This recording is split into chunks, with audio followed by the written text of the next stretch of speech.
he was asked by his boss to go over to India to train his new replacement. Then this gentleman over here is Todd's boss. Down here is Todd's replacement in India. And this is the assistant to Puro. And the girl also romantically involved with Todd Anderson halfway through on the show. So for the timeline. Okay, the show started in United States in Seattle, Washington. So what Todd and Dave do, right, they are part of a call center. So they sell American patriotic products, which are somehow made in China, but they're selling it to Americans. Then Todd is unhappy that the call center will be outsourced to India because nobody want to buy a patriotic product to hear a person from somewhere else. Even though the product's made in China, but I don't think they'll read. Yep, like here you can see what's wrong with American flag, maybe. Okay, so for the timeline. Okay, so this you head over to Garapuri, India. It's a fictional suburb, but there's another Garapuri also, a real one. So the fictional one is near to Mumbai. Then there he met Puro, who with his new job can marry the girl of his dreams. And this is Todd. Bro, what is that? Oh, this. This is an MPI monitor, minutes per incident. This is going to go up on the board. This is the average time our agent takes to solve the call. Okay, from his expression, you can see that obviously he's not worried about the number 12, but he's just wondering why the call is there. So, also in here, if you didn't catch, right, he was explaining MPI. He sent on there to bring the MPI from 12 to 6. MPI is minutes per incident. It's like per incident, how long would the call center take to solve it?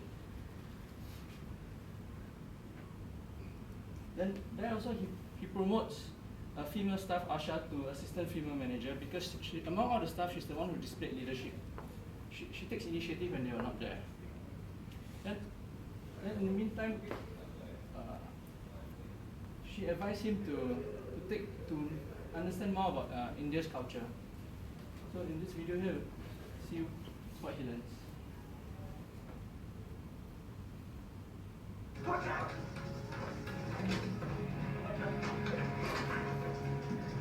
I'm very sorry, Mr. Toad. You should not have worn good clothes on the day of Holi.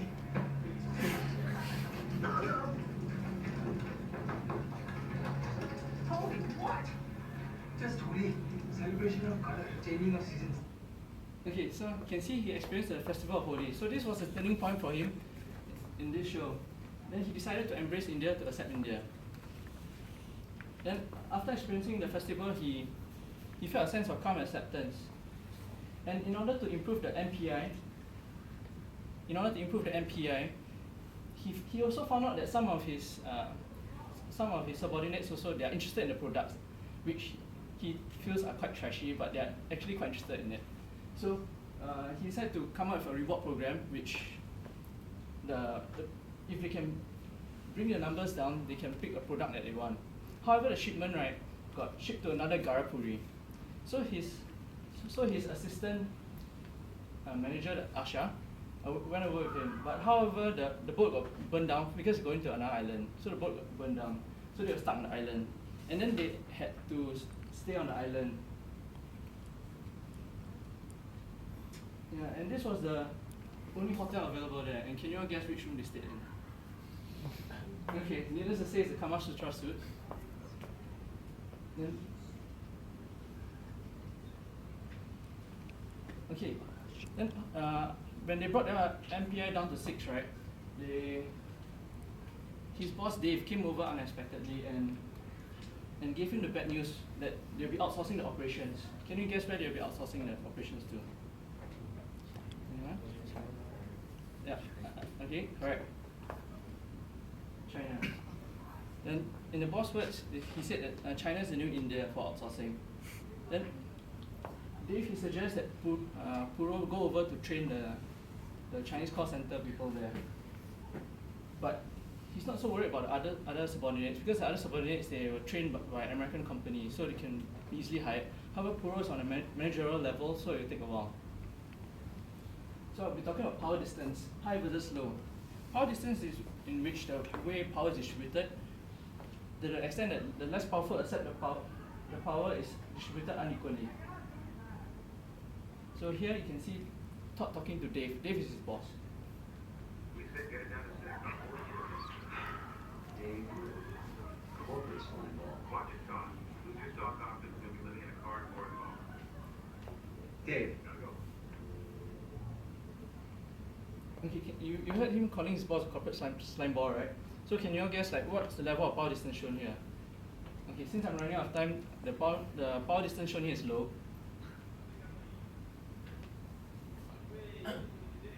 Okay, so high power distance. Some members have greater resources and influences than others, while low members have greater power do not flaunt it. Countries like India, Singapore, Philippines, and China have high power distance, while countries like USA, New Zealand, Denmark, and Austria have low power distance. So a summary for the differences between power distance, like they talk about equality, virtue, and how the subordinates react, white collar, the difference between white collar and blue collar, the amount of supervisors, and rights. So for the first one, I'll talk about salutations. If you notice, Puro always addressed Todd as Sir or Mr. Todd. Or actually he pronounced it as Mr. Toad. Yeah, so he's quite frustrated about that. Okay, second one, we're talking about reaction towards decision. Puro notes down everything that Mr. Todd tells him to do. Then hospitality, he ensures that his stay in India is comfortable, like you saw that he picked him up just now during the festival. And beyond working hours, he socialized, he try to know Mr. Todd more. For low power distance, between Mr. Todd and Dave, salutations, they address each other by name. Todd even calling him a scumbag. Reaction towards decisions, Todd questions Dave's decisions and even refuses some of them, like announcing that they'll be outsourced. Hospitality, they are more results oriented, so they don't really care about how each other are doing. And socialize, limited to only office hours. So here I'll be passing on to Melvin. Thank you, Riza. Okay, so I'll be presenting on task orientation versus social orientation. Okay, what's task orientation? Okay, it's an approach that leaders actually approach that mainly focuses on tasks. They are not so concerned about the employees' needs, but rather they are more concerned on finding solutions to solve the task so that the goals could be met. They put structure in place whereby they delegate their job very well according to the employee, and by doing so, they actually complete the task in a timely and productive manner. Okay, how about social orientation? Social-oriented leaders are aware that the tasks are important, but they also spend a tremendous amount of time and focus on building relationship with the team members. They put people first. What do you mean by that? In a workforce or in a team, they're bound to have conflicts and stuff like that. And these leaders actually take their time to solve all these issues so that the team could actually work properly together. They also cater to the needs of others, whereby let's say financial issues and stuff like that, things that are not work related, these leaders actually help to solve their personal problems so that they won't feel so stressed at work. Okay, as Rizal has mentioned, this is the four main character, which is Dave, Todd, Puru, and Asha, and the hierarchy is as such. Okay, task oriented, we have the two main characters, which is Dave and Todd. For Dave, he actually only cared about the company's fund, because after finding out that outsourcing the jobs of the locals could actually save the company's fund, he actually went ahead and do so, but not caring about how the employees that are going to be outsourced, what are they going to do after their job has been replaced.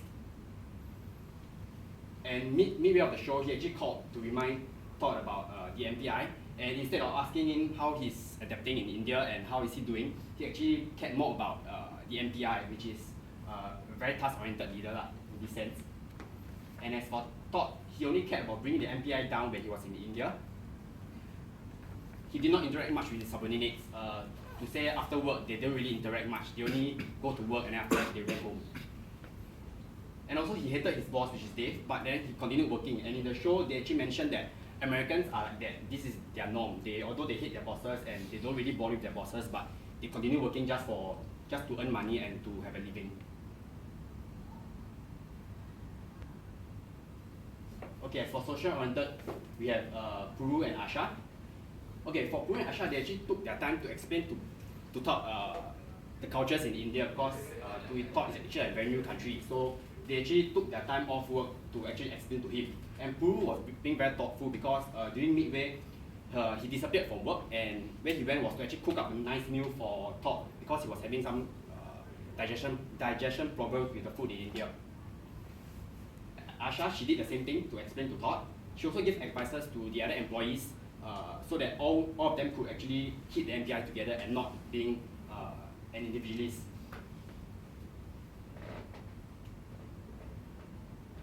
I want to apologize to all of you, especially Asha. She was right.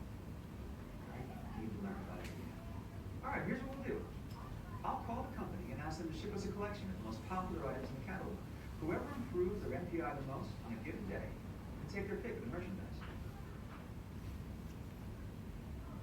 Okay, this part is whereby Todd actually realized that being task-oriented is not working, so he actually changed his approach and became a social-oriented leader. And by doing so, he actually understood his subordinates more. He catered to his subordinates' needs, whereby some of them actually prefer to wear their home clothes rather than the office wear in America. They actually give incentives, and he fought for his subordinates with Dave. Okay, so which approach do you think is the better one? Is it the task-oriented, whereby you help the company to save more money and to get the job done? Or is it social-oriented, whereby you actually bond with your employees and your team members? Honey, marriage proposal was not small talk. Not tonight. As long as you buy something every 5 minutes and you clock it as a separate incident, you can say whatever you want. Okay, as you can see from this video, the best leaders are actually both task-oriented and social-oriented, whereby you actually make your employees happy, and at the same time you make them to do their work. So there are actually more approaches to define a very good leader. I'll pass it to Elizabeth to talk more about it. Okay, thank you, Robin. Alright, hi everyone, I'm Elizabeth, and I'll share more on the individualistic and collectivistic on Todd and Puru. So first, let's understand a little bit about individualism and collectivism. So as you can see, the word individual can be found within the word individualist. So it means that something related to an individual or a single person. So actually being an individual, right, you also have the freedom to say what you want and do what you like. And however, we will become a little self-assertion. In some situations, you may want to do it your way, making you want to achieve your own personal achievements. However, you will then credit yourself and making you a little oblivious to your own surroundings. So in contrary, collectivism, it emphasizes more on the group's significance. So for like your friends and your families, and those in the same community, it actually focuses more on group values, decision makings, and striving for a common goal. Let's watch the first video. I will need you to take note of Todd's posture and how he speaks, and we all think about which category he falls under. You people need to learn about America. Now, it's all about bringing down the MPI. Things go faster if the customer feels they're talking to a native English speaker. Okay, I hope you catch that. So actually, he's actually representing individualism. He mentioned that to his subordinates, he wanted to learn about America. So this shows that he expressed it in a confident and forceful manner. He was quite insistent with his subordinates. However, he was quite mindful with his tone as well. He also mentioned that they want all to sound like native English speakers. So this made him focus more on his task and make him insensitive to the subordinates' culture and oblivious to how they feel about him. Let's watch the second video. So take note of how their expression shows, as it will tell us how they express each other's cultures. You don't live with their parents? No. No. They live in Yakima, which is about 2 hours away. But you see them every week. No, a few times a year. But why? They're so close. Okay, so you can see that Puru was in a culture shock. So from Poro's expression, we know that it's weird living without his parents, right? So from his perspective, his culture actually cherishes family values and the importance of each family member. And for Poro, he actually replies with a few no's and elaborated that they only meet a few times a year. So he was actually indifferent about this because in American culture, they actually prefer freedom. They are encouraged to live independently, and they also have their own rights to do what they want, especially when they are capable of supporting themselves. So even though Todd stay with his parents in the same country, but they don't meet as often, so Poro would think that why don't they just prioritize time to meet each other because they are family. So he would prefer common ownership than to have your own property in your own home. The conversation actually continues on, whereby Poro actually guessed correctly that Todd hates his career. He actually doesn't like his career, so both of them actually have different resolutions, but they still help each other along the way. So Poro is actually a decisive person. He actually advises Todd to give up on his career due to his lack of passion. But Todd disagrees because he only focuses on earning, as earning is part of his personal achievement. He rather fulfills his own achievements than enhancing abilities in his own work. But Poro, he focuses more on his career path, even though he also has an achievement to achieve. Alright, and the last one. Okay, Poro actually took the initiative to ask Todd which TV brand he actually likes. So, but this question made Todd feel surprised, and Poro actually has the passion to ask Todd what TV he likes. So in the end, Todd was a little embarrassed by Poro's courtesy. So after sharing about Todd's individualism and Poro's collectivism, Todd actually eventually did manage to go into the collective side. So I'll pass the time to Sabrina now. Thank you. Okay, carry on from Isabel. I'll be covering on cultural differences for this presentation. Our culture influences the way we approach each other and approach problems, and cultural difference plays a big part in effective communication. The difference is divided into high and low context culture. For high context culture, communicators assume a great deal of common knowledge and is less reliant on words and more communicated by indirect means. For low cultural context, it's more explicit and fully spelled out, and they are very highly dependent on what they actually say and write. There are 5 categories of context of culture. The first one is association, in which how we relate to each other. Next one, interaction, how we interact with one another, and the sensitivity to disagreements. The third one, territoriality, how we treat space and value privacy. The fourth one, temporality, which is the value of time and the schedule of our time. Last one, our learning style, where we need a step-by-step guide, explanation, or by observation, and by observing, then modeling and practicing.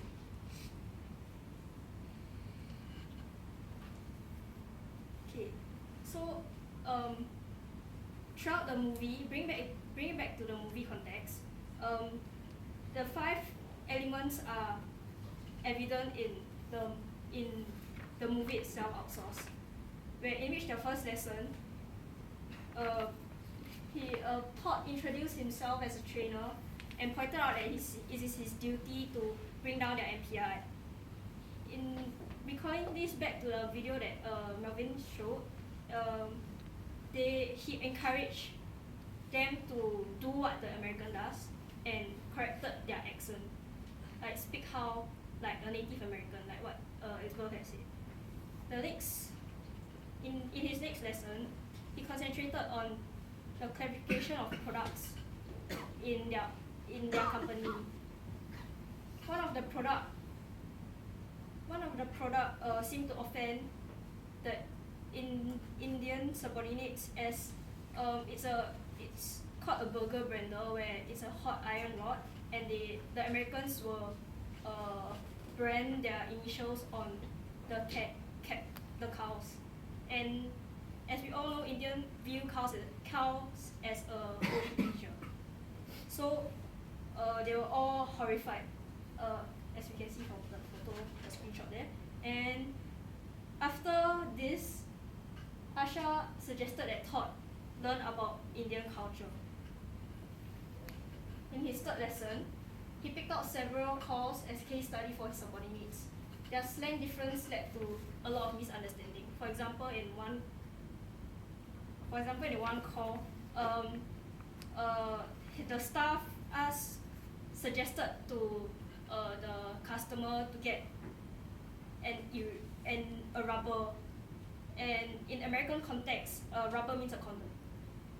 So yeah, there were a lot of misunderstandings. Next, tying back to the movie, international business aspect ties very closely to the movie in terms of formality, social customs, style of dressing, time orientation, tolerance for conflict, and gender roles. In this clip, we will see how gender roles is viewed. Notice Todd and Puro's reaction once Todd announces Asha's unofficial promotion.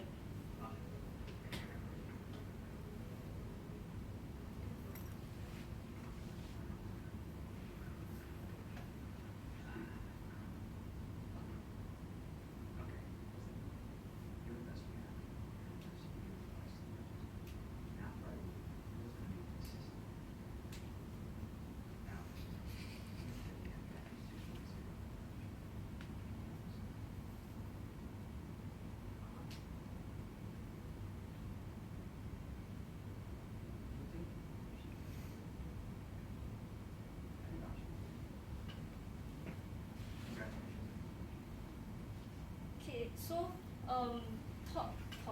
Puro's reaction was like, so do you think she can do it? Because in our culture, like we we see men as a higher rank, but in higher rank positions as compared to Americans. So after the culture exchange in India and US, where before Todd advises the subordinates to do as American does, and although the Indians are a bit reluctant, but they do as what he said. Then after, where Todd learned about the culture, it's a win-win situation where Todd compromised and made the working environment more efficient, as their culture adds their own advantageous point to benefit their working environment. Yeah. Next, I'll pass my time to Tisian. Hi, I'm Tisian, and I'll be presenting you with the conclusion of our presentation. But first, I would like to thank Sabrina for a wonderful presentation. Okay, alright, so with the movie, I'll be bringing you back to the context in Singapore from the movie. So as we can see, how the different cultural conflicts, cultural differences in the movie had surprising effects on the characters and their social lives. So we'll be bringing back to Singapore, and I'll be breaking it into 2 points. One is the general public, and 2 is the workplace. So you must be thinking, why the public? Because when you walk out to the public, every action now you make affects Singapore as a whole, even if you don't realize it. Okay, so we will take a look at this example, whereby the uncle took a selfie with the foreign workers. I'm sure many of you have seen this in social media before, right? Right? Yeah. So you must be thinking, what is the story like between them? So actually, the uncle saw them giving their seats up to Singaporean commuters, even when it's an off-peak off-peak train. So he encouraged the workers to keep their seats in our off-peak train. And you know what are the reactions from Singaporeans when they gave up their seats? They tend to ignore them or just readily took up their seats, even in an off-peak train. That means there's a lot of seats. So as we can see now, Singaporeans are getting more individualistic. So we tend to keep things to ourselves. And what the uncle did was great because he knew that they were new and they will bring their collective spirit into Singapore, which in our sense we are very individualistic. So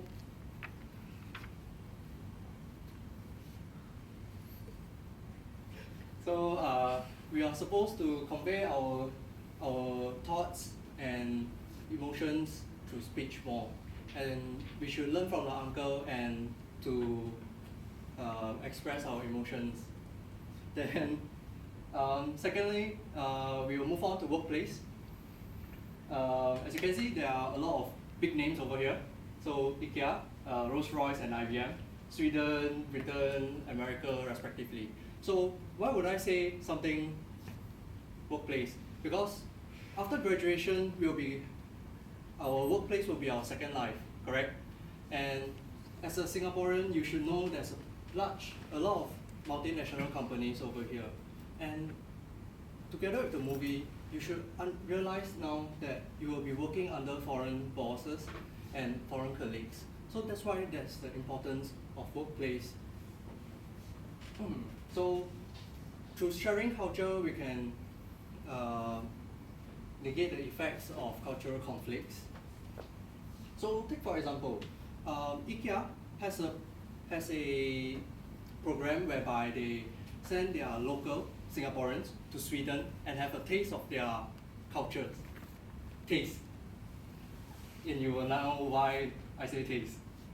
Because they will treat them to a delicacy in Sweden. This is called mousse. This is called mousse. So it is subtle.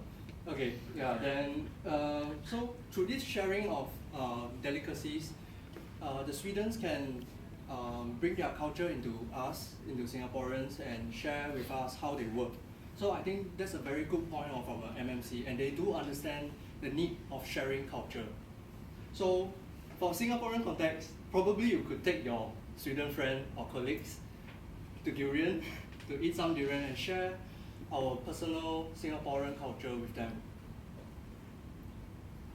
So as you can see, the importance for cultural sharing. I would like to end the presentation here. Concluding with 2 points: we must share and we must communicate with each other in order to prevent cultural conflicts. Thank you. Thank you.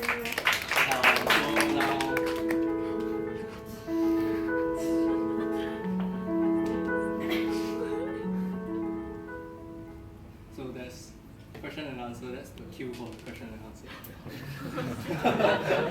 I'll invite them up again. So say for example, if you were to be outsourced to another country, what should we look out for and why? What are the main points? I mean, firstly, when you go to someone like, for example, you want to go to you are applying a job to some company. The first thing you do is actually to look up the company and see what they actually do and what they're selling and stuff like that, right? So basically, if you're outsourced to somewhere else, you should look up to their country and find out what are the cultures and what are the good things and bad things about the things in that country. So looking up something and then when you reach there, you apply what you have researched on. Any other questions? Can I just ask, okay, your presentation is mainly between America and India, right? So bringing back to Singapore context, what kind, you talk about task orientation, social and different style. So bringing back to Singapore, what kind of style will you recommend to, in the Singapore workplace? What orientation will you recommend? That's why we have mentioned about sharing culture in the first place, so that you will learn about the foreign culture first, and you think about yourself being your own culture, and you try to mix them, you compromise. So if you are speaking about like American, like you are working for IBM, so you'll be working with American bosses. So you know they will be low context, tend to be low context, and they will be very verbal about their stuff. But as a Singaporean, you do things less verbal and you will show more actions. So this is where you try and mix the two cultures together. Probably you can be more verbal about yourself and less on the actions you do. Yeah. Thank you. Very clear. Thank you.